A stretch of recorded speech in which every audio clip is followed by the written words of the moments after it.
दरम्यान याच संदर्भातले अधिकचे अपडेट्स आपल्याला घ्यायचे आहेत। आपले प्रतिनिधी मोहसिन शेख आपल्यासोबत जोडले गेले। त्यांच्याकडनं या सगळ्या प्रकरणाची सविस्तर माहिती आपण घेणार आहोत। मोहसिन, आपण बघतोय एकीकडे आज आंदोलन सुरू होतंय आणि दुसरीकडे अशा पद्धतीचे थेट आरोप। काय अधिकचे अपडेट्स? नक्कीच असे आरोप होत आहेत। यापूर्वी देखील मनोज जरांगे यांच्या एका सहकाऱ्यांनी जे पांडुरंग तारक आहे, जे सरपंच आहे, यांनी 27 एकर जमीन घेतल्याचा आरोप केला होता। त्यामुळे साहजिक हे आरोप पहिल्या दिवसापासून जरांगे यांच्यावर वेगवेगळ्या लोकांकडून करण्यात येत आहे। मात्र आजचं उपोषण हे अत्यंत महत्त्वाचं समजलं जात आहे, कारण पहिल्यांदाच एवढं टोकाचं उपोषण हे मनोज जरांगे हे करणार आहे।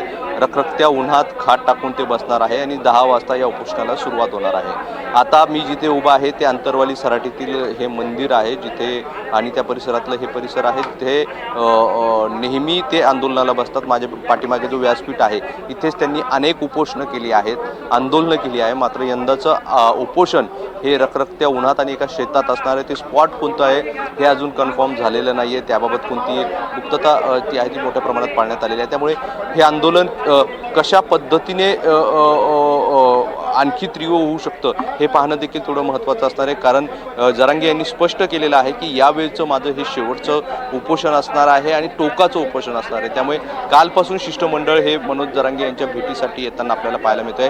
काल प्रसाद लाड होते, राधाकृष्ण विखे पाटील होते, हे देखील पोहोचले होते। त्यांनी देखील मनधरणी करण्याचा प्रयत्न केला, मात्र त्यांना यश आलेलं नाही। आज पुन्हा राधाकृष्ण विखे पाटील हे अंतरवाली सराटीमध्ये येणार आहे आणि हे बघा आपण मनोज जरांगे पाटील हे या ठिकाणी आलेले आहे। मनोज जरांगे पाटील येतात, घोषणाबाजी सुरू झालेली आहे। मनोज जरांगे हे आता जे नेहमी जिथे ते आंदोलन करतात त्या ठिकाणी पोहोचलेले आहे आणि त्यानंतर ते मंदिरात दर्शन घेतील आणि त्यानंतर या व्यासपीठावर येऊन बसतील, जिथे ते नेहमी उपोषण करतात। सुरुवातीला ते माध्यमांशी संवाद साधतील। माध्यमांशी संवाद साधल्यानंतर आपली भूमिका ती आजच्या आंदोलनाची सगळी इथे स्पष्ट करतील आणि त्यानंतर ते ज्या ठिकाणी उपोषण करणार आहे त्या ठिकाणी रवाना होतील। त्यामुळे एकंदरीत आपण बघतोय की मनोज जरांगे हे आपल्या भूमिकेवर स्पष्ट ठाम असल्याचं पाहायला मिळत आहे। कोणत्याही परिस्थितीत यंदाचं उपोषण होणारच अशी त्यांची भूमिका आहे आणि ती भूमिका आपल्याला पाहायला मिळते। त्यामुळे यंदाचं हे उपोषण कसं असणार आहे याकडे संपूर्ण महाराष्ट्राचं लक्ष लागलेलं आहे। अनेक मराठा आंदोलक असतील, मराठा समाजाचे प्रतिनिधी असतील, हे या ठिकाणी दाखल होताना पाहायला मिळतात। कार्यकर्ते दाखल होताना अंतरवालीत पाहायला मिळतात आणि आता जे विखे पाटील जरांगे यांच्या भेटीसाठी येणार आहेत त्यातून काही तोडगा निघतो का हे पाहणं महत्त्वाचं असणार आहे। आणि सर्वात महत्त्वाचं म्हणजे ही जी सगळी चर्चा काल झाली ती आडली आहे सातारा गॅजेटवर। जरांगे पाटील यांचं म्हणणं आहे की जसं हैदराबाद गॅजेट लागू केलेलं आहे तसं सातारा गॅजेट लागू करावं, मात्र यासाठी अनेक तांत्रिक अडचणी असल्याचं जरांगे यांच्या विखे पाटील यांच्याकडून सांगण्यात येत आहे आणि त्यामुळेच ही मागणी पूर्ण करणं अडचणीची सरकारसाठी होते। त्यामुळे आता जी भेट होणार आहे किंवा विखे पाटील हे सध्या छत्रपती संभाजीनगरच्या एका खाजगी हॉटेलमध्ये आहे, थोड्या वेळात ते तिकडून निघतील आणि एक ड्राफ्ट रात्री तयार करण्यात आलेला आहे। रात्री उशिरापर्यंत विभागीय आयुक्त कार्यालयात विखे पाटील असतील किंवा ते प्रशासकीय अधिकारी असतील, या सगळ्यांनी मिळून जरांगे यांची भेट घेतल्यानंतर त्यांनी सांगितलेल्या मागण्यांबाबत एक ड्राफ्ट तयार केलेला आहे। तो ड्राफ्ट आता जरांगे यांना दिला जाईल आणि त्यानंतर जरांगे यांची ते या सगळ्या ड्राफ्टवर समाधानी होतात का हे पाहणं। आपण बघा, जरांगे पाटील पुन्हा एकदा आता दर्शन घेऊन खाली आलेले आहे आणि आता ते व्यासपीठावर येतील। व्यासपीठावर आल्यावर ते आपली भूमिका स्पष्ट करतील।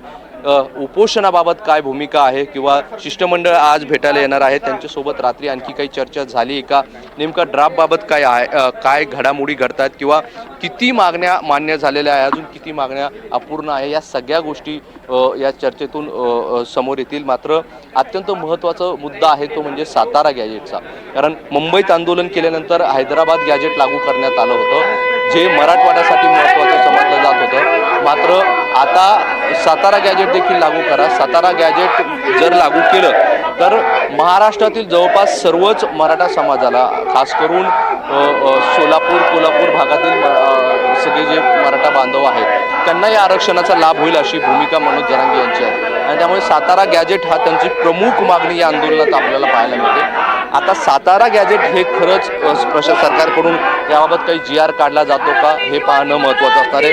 आपण बघतो अंतरवालीत घोषणाबाजीला सुरुवात झालेली आहे, मनोज जरांगे देखील आलेले आहे आणि आता ते व्यासपीठावर येऊन बसतील आणि आपली भूमिका स्पष्ट करतील आणि त्यानंतर जी भूमिका त्यांनी रात्री सांगितली त्यानुसार आज 10 वाजता ते अंतरवाली सराटीमध्ये उपोषण करणार आहे. कोणत्याही परिस्थितीत आता माघार नाही आणि टोकाचं हे सगळं उपोषण असणार असल्याची त्यांनी भूमिका घेतली. त्यांना आता त्यांचं समाधान करण्यासाठी किंवा त्यांनी ही भूमिका किंवा हे उपोषण करू नये यासाठी शिष्टमंडळाकडून सातत्यपूर्ण प्रयत्न सुरू आहे. प्रसाद लाड असतील, विखे पाटील असतील, हे काल आले होते. पण एक गोष्ट या सगळ्या आंदोलनात पाहायला मिळते ती म्हणजे या सगळ्या आंदोलनात जी मध्यस्थी शिष्टमंडळाकडून सुरू आहे ती फक्त भाजपच्या नेत्यांकडून सुरू असल्याचे आपल्याला पाहायला मिळतात. कारण सत्तेत आपण बघितलं तर राष्ट्रवादी देखील आहे, शिंदेची शिवसेना देखील आहे, मात्र शिवसेनेचे एकही नेता इकडे फिरताना पाहायला मिळत नाही. आणि ज्या पद्धतीने सुरुवातीपासून आरोप झाले होते, जेव्हा उदय सामंत या ठिकाणी येतात, जरांगेंची भेट घेतात आणि त्यानंतर ही सगळी आंदोलनं सुरू होतात असा सतत आरोप झाला होता. काल देखील अशी चर्चा होती की उदय सामंत देखील या सगळ्या शिष्टमंडळात येतील, मात्र उदय सामंत काल देखील या ठिकाणी आलेले नाही. त्यामुळे आज तरी शिवसेनेचं कुणी नेता आहे किंवा मंत्री किंवा प्रतिनिधी येते या शिष्टमंडळात असणार का? हे मनोज जरांगे आपण बघतोय हे व्यासपीठावर आलेले आहे. व्यासपीठावर आता ते बसतायत आणि आपली ती सगळी भूमिका आता या ठिकाणी स्पष्ट करणार आहे, माध्यमांशी बोलणार आहे. कारण सगळ्यांचं लक्ष लागलंय की आजच्या या सगळ्या आंदोलनाची पार्श्वभूमीवर त्यांची काय भूमिका असणार आहे. टोकाचं जे त्यांनी उपोषणाची घोषणा केली आहे ते त्या आंदोलनावर ठाम असणार आहे. किती वाजता आंदोलन सुरू होणार आहे आणि शिष्टमंडळासोबत जी काल चर्चा झाली त्यानंतर आज सकाळी पुन्हा एक ड्राफ्ट घेऊन सगळे इथे मंत्री येणार आहे. आपण बघूया मनोज जरांगे नेमकं काय बोलतात हे आपण थोडंसं जाणून घेण्याचा प्रयत्न करूया. त्यांनाच थेट आपण विचारण्याचा प्रयत्न करूया की त्यांची काय भूमिका असणार आहे. कारण त्यांची भूमिका अत्यंत महत्त्वाची असणार आहे. शिष्टमंडळाकडून सतत प्रयत्न सुरू आहे की कोणत्याही परिस्थितीत तुम्ही एवढं टोकाचं आंदोलन करू नका, मात्र मनोज जरांगे हे आपल्या भूमिकेवर स्पष्टपणे ठाम आहे. आता यात अत्यंत महत्त्वाचा मुद्दा आहे तो म्हणजे सातारा गॅजेटचा आणि यावरच ही सगळी आजची खलबत होण्याची शक्यता आणि यावरच हे सगळं उपोषण जे आहे तर त्याचा निर्णय होणार आहे. रात्री उशिरापर्यंत विभागीय आयुक्त कार्यालयात एक ड्राफ्ट तयार करण्यात येत होता. स्वतः विखे पाटील हे एका रूममध्ये बसून हे सगळं ड्राफ्ट तयार करत होते आणि हे सगळं ड्राफ्ट तयार करण्यात आलेलं आहे. आता जरांगे हे बोलतील, आपण बघूया.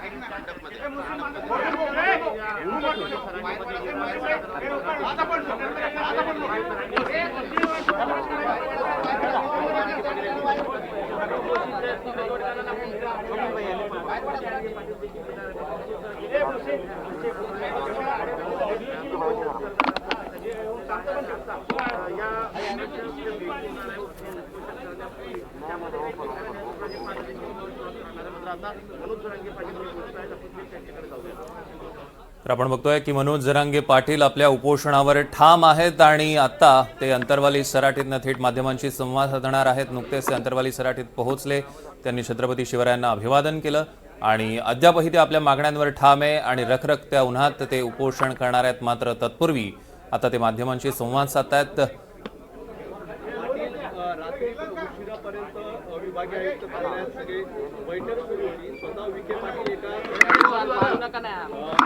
सगळ्या एक ड्राफ्ट तयार करण्यात आलाय, तो ड्राफ्ट तुमच्यापर्यंत पोहोचलाय का किंवा ते तुम्हाला भेटायला येणार आहे का? काय चर्चा झाली?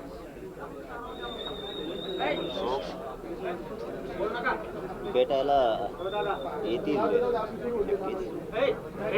परंतु माझं कर्तव्य मी पार पाडतो. या समाजाच्या लेकरांच्या भविष्यासाठी माझा संघर्ष, माझ्या समाजाशी प्रामाणिकपणा, एकनिष्ठा, त्या लेकराबाळाच्या मराठा समाजाच्या कल्याणासाठी मी आमरण उपोषण करतो. सरकार येत राहील, जात राहील, चर्चा करत राहील. मी उपोषणावरती ठाम आहे. रात्री मलाही माहिती मिळालेली की रात्रभर त्यांच्या सरकारच्या, मुख्यमंत्र्याच्या, उपमुख्यमंत्र्याच्या, मराठा आरक्षण उपसमितीच्या अध्यक्षांच्या, आयुक्त, सचिव यांच्या बैठका रात्री झाल्यात अशी मला पण माहिती. येतील, त्यांचं काय ड्राफ्ट आहे ते येतील. मला वाटतं ड्राफ्टपेक्षा 58 लाख नोंदी निघाल्यात, तर त्या 58 लाख नोंदीचे कुणबी प्रमाणपत्र देण्यात यावेत. ज्यांना कुणबी प्रमाणपत्र दिले त्यांना व्हॅलिडिटी देण्यात यावी. हे आदेश, या सूचना प्रशासनानं आणि शासनानं, सरकारनं आणि अधिकाऱ्यांनी मिळून त्या सूचना आदेश काढला पाहिजे शासन स्तरावरचा. ड्राफ्ट कितीपत अधिकारी मान्य करतील माहीत नाही, म्हणून आता त्यांनी ह्या भूमिकेत यायला पाहिजे. मी काल त्यांना तेच सांगितलं की तुम्ही सूचना आदेश द्या. जर प्रमाणपत्र दिले नाही, व्हॅलिडिटी दिल्या नाही, नोंदी असून तर तुम्हाला सस्पेंड करण्यात येईल, कठोर कारवाई करण्यात येईल. राज्यभरातल्या सगळ्या अधिकाऱ्यांपर्यंत ही सूचना गेली पाहिजे. तशा जर सूचना त्यांनी सरकारनं आणि प्रशासनानं मिळून जर काढल्या, अधिकाऱ्यांनी आणि सरकारनं, मुख्यमंत्र्यांनी त्यांनी, तर सामान्य लोक ती सूचना, तो आदेश दाखवतील. तुम्हाला आदेश दिला, कुणबी प्रमाणपत्र द्या, व्हॅलिडिटी द्या. दुसरं, हैदराबाद गॅझेटियरचा तुम्ही JR काढला, त्या गॅझेटियरच्या स्थानिक चौकशीच्या अहवालाप्रमाणे जो अर्ज करेल त्याला कुणबी प्रमाणपत्र द्या आणि व्हॅलिडिटी पण द्या. जर तुम्ही दिले नाही तर तुमच्यावर कठोर कारवाई करण्यात येणार आहे. असे सक्त आदेश, सूचना सरकारनं आणि अधिकाऱ्यांनी, शासन प्रशासन दोघांनी मिळून काढले पाहिजे. म्हणजे ते अधिकाऱ्यापर्यंत, ड्राफ्ट हा अधिकाऱ्यांपर्यंत जाणार नाही. आम्हाला ड्राफ्ट दिला, तो आमच्याकडे राहील, अधिकाऱ्यांपर्यंत सूचना जायला पाहिजे, म्हणजे अधिकारी टाळणार नाही. हे दोन भाग झाले. आमचं तिसरं म्हणणं आहे, सातारा संस्थांचा JR काढायला काहीही अडचण नाही. बहाणे कोर्टात चॅलेंज होणार आहे, अमकं होणार आहे, तमकं होणार. किती चांगला काढला तरी मराठ्यांच्या नशिबात चॅलेंज व्हायची. कुणीतरी विरोधात जाऊन याचिका दाखल करतच, कुणीतरी विरोधात जाऊन चांगलं दिलं तरी आमच्या विरोधात जाते, चुकीचं दिलं तरी पण आमच्या विरोधात जाते. त्यामुळं सातारा संस्थांचा JR काढून टाकणं आवश्यक आहे. त्याला 94चा JRची नियमावली, 90च्या अध्यादेशाची नियमावली, 2001-2012चा कायद्यानुसार, 2012च्या कायद्यानुसार त्याला ती नियमावली लागू करावं. हैदराबाद गॅझेटियरबद्दल त्या JRला सुद्धा तीच नियमावली लागू करावं. त्याच्यातही 1921ची, 1931ची, 1800ची ज्या जनगणना आहेत त्यासुद्धा घ्यावा. JR काढून टाकावं. JR काढायला काहीही अडचण नाही. गुन्हे मागं घेण्यासाठी सरकारला अधिकार आहेत, गृह मंत्रालयाला अधिकार आहेत, विधी व न्याय मंत्रालय सरकारकडे, मुख्यमंत्री साहेबांकडे. ते कलमा कमी करू शकते, तीही कारवाई करता येते.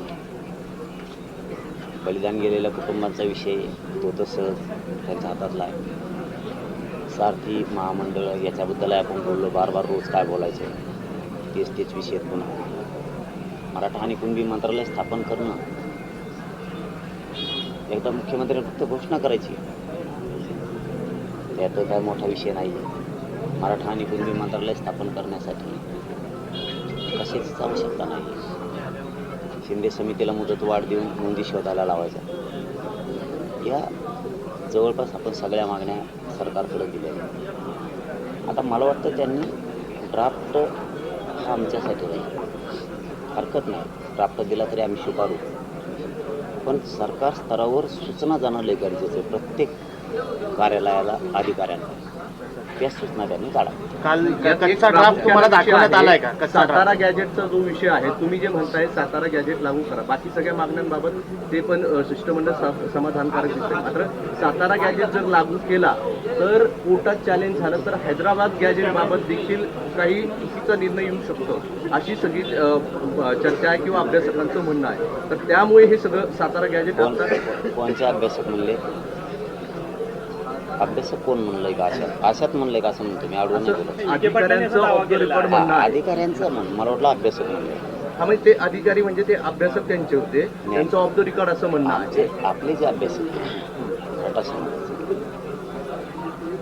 JR काढायला काही हरकत नाही, फक्त नियमावली व्यवस्थित लावली पाहिजे सरकारने. JR काढणारे ते अधिकारी त्यांच्याकडे, नियमावली चुकीची लावली तरी हे होतं. आणि आमच्या अभ्यासकांना माहिती आहे मराठा समाजाला पण कितीही चांगला जे आर काढला तरीही मराठ्यांचा चॅलेंज केला जातो. जसं की गायकवाड कमिशननं 12-13% मराठ्यांना आरक्षण दिलं होतं.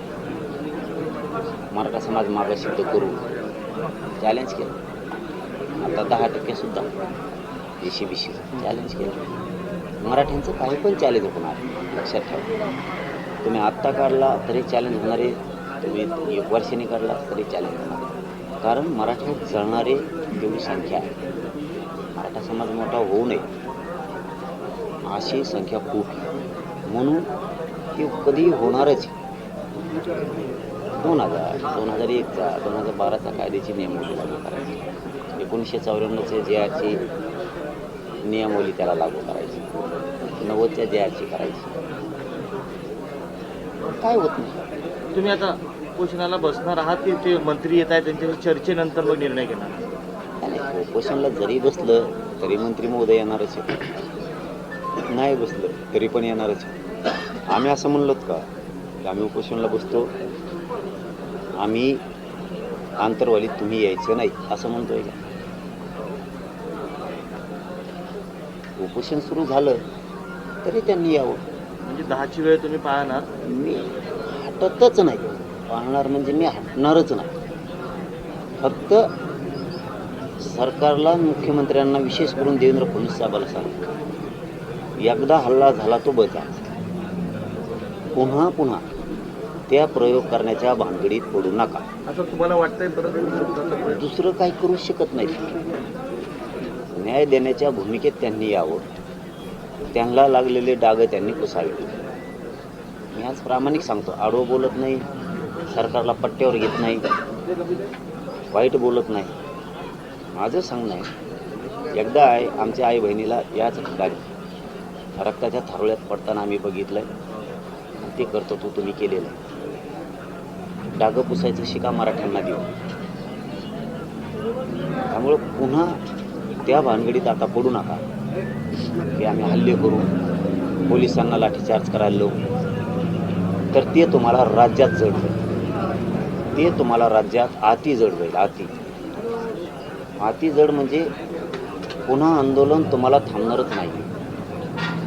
तुम्हाला जर वाटत असेल असं होईल तसं होईल. पुन्हा त्या राज्याची धग आंदोलनाची ती 2-4 महिने सुरू राहील. म्हणून मी देवेंद्र फडणवीस साहेबाला विनंतीपूर्वक सांगतो, संवाद करणे, गोडी गुलाबीनं प्रश्न मार्गी काढायचं, या भानगडीत पडा.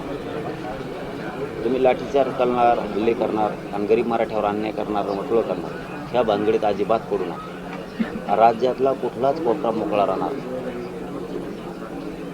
इतकं भयान आंदोलन राज्यात मराठी करते. त्यामुळं तुम्ही हल्ला करायचा नाही. मराठा शांत आहे. मराठा समाजालाही सांगतो, मी तुमच्या लेकराबाळाच्या कल्याणासाठी या तळपत्या उन्हात बसणार. जीवाची लाहीलाही झाली तरी मी हटत नाही. फक्त तुम्ही सगळ्यांनी शांत राहा, आंतरवालीकडे येऊ नका. मी लढायला खंबीर आहे, ऊन प्रचंड आहे, त्याच्यामुळे येऊ नका. जर आले तर लांबून भेटा, लांबून बोला, छत्री आणा, पुन्हा वापस जा, ये जा. तुम्ही मला बघा, मी तुम्हाला बघल. पण आपल्या समाजाच्या लेकराचं कल्याण केल्याशिवाय मी थांबत नाही. हे मराठा समाजाने घरात बसून आपल्या लेकराला न्याय मिळणार नाही, हे मात्र लक्षात. तुम्हाला काही अशा काही इनपुट्स आलेत का किंवा तशा काही नोटिसा वगैरे आलेल्या आहेत का की तुम्ही आंदोलन करू नये, लाठीचार्ज करू, किंवा अशा काही माहिती वगैरे आपल्याला मिळाली का ज्या पद्धतीची आपल्या भूमिका मांडताय आपण? आपली 3 वर्षापूर्वीचीच आपली परवानग्या आमचं तमकं आहे, स्थगित केलेलं आंदोलन आपण 3 वर्षापासून करतो. त्यामुळे नोटिसा असं काय नाही. मी फक्त अनुभव सांगितला. मी फडणवीस साहेब तसं करतील, पण मला दुसरी पण शंका आहे की आता फडणवीस साहेब नाही करणार. कारण त्यांना एकदा एक हल्ला केल्यामुळं त्यांना पण कळालेलं आहे किती मोठा डॅमेज बसतो. त्याच्यामुळं पुन्हा पुन्हा ते मराठ्यावर हल्ला करतील असं असं मलाही वाटत, पण तरीही मी बोलून दाखवलं. अधिकाऱ्यामार्फत तुम्ही एखादं पाऊल उचलताल तर ते तुमच्या अंगलोटी, अख्ख्या सरकारच्या अंगलोटी होईल. अख्ख्या एका दुकट्याच्या नाही तर अख्ख्या सरकारच्या अंगलोटी. आणखी एक प्रश्न असा होतो की विखे पाटील येत आहे, पण शिवसेनेचे कोणताच नेता इथे येताना दिसत नाहीये सत्ताधारी. आता मी चाललो की तुम्ही चला ना, काय निश्चित झाला असेल ना इथे. हा मी चाललो की तुम्ही चालायचं. पाटील, एक प्रश्न असा आहे की विखे पाटील येत आहेत, यापूर्वी अनेक नेते येऊन गेले, मंत्री येऊन गेले, ते आता परत येत नाहीये आणि शिवसेनेचं कोणी दिसत नाही, फक्त भाजपचेच लोकप्रतिनिधी येत आहेत, शिवसेनेचे कोणीच मंत्री येताना दिसत नाही.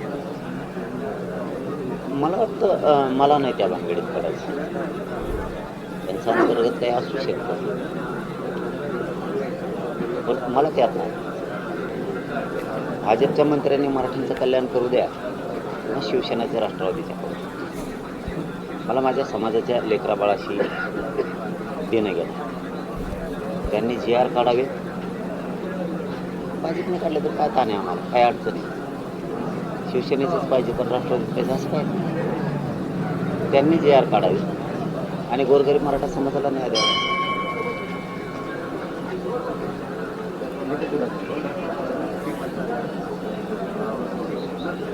इथं जमलेल्या सगळ्या पोरांनी सुद्धा वापस जा, ऊन लई आहे. कुणी थांबू नका, सगळे गावाकडे जा. आपण आपल्या डॉक्टरांनी काही सल्ला दिला आहे तुम्हाला, कारण ऊन प्रचंड आहे, तुमची आधीच तब्येत सगळी खराब आहे आणि असं उपोषण करणं. डॉक्टर तर म्हणणारच, पण आपण उन्हाचा विचार केला तर आमच्या पोरांचे, मराठ्यांच्या करोडो लेकरा बाळांचे उन्हाळाच केला ना. आपण कोणत्या उन्हाचा विचार करा. आपण ह्याच पिढीनं लढलं तर पुढची पिढी सुखी समाधानी होणार.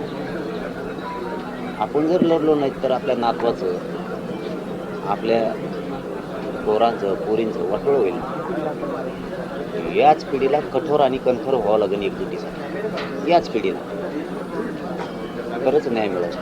आपण जर ऊन, मुसळधार पाऊस म्हणून जर घरात सुटलो, आपल्या डोळ्यानं आपल्या पोरांचं वाटोळं झालेलं बघणार तर आपण शिक्षणापासून नोकऱ्याचं. त्यामुळे आपण 8-10 महिन्यातून एकदा सज्ज झालं पाहिजे लढण्यासाठी, संघर्ष करण्यासाठी. प्रत्येक वेळेस घरात बसूनच न्याय मिळतो असं नाही, आणि मराठ्यांना सहजासहजी काही मिळत नाही, लढावंच लागतं. ओके, धन्यवाद.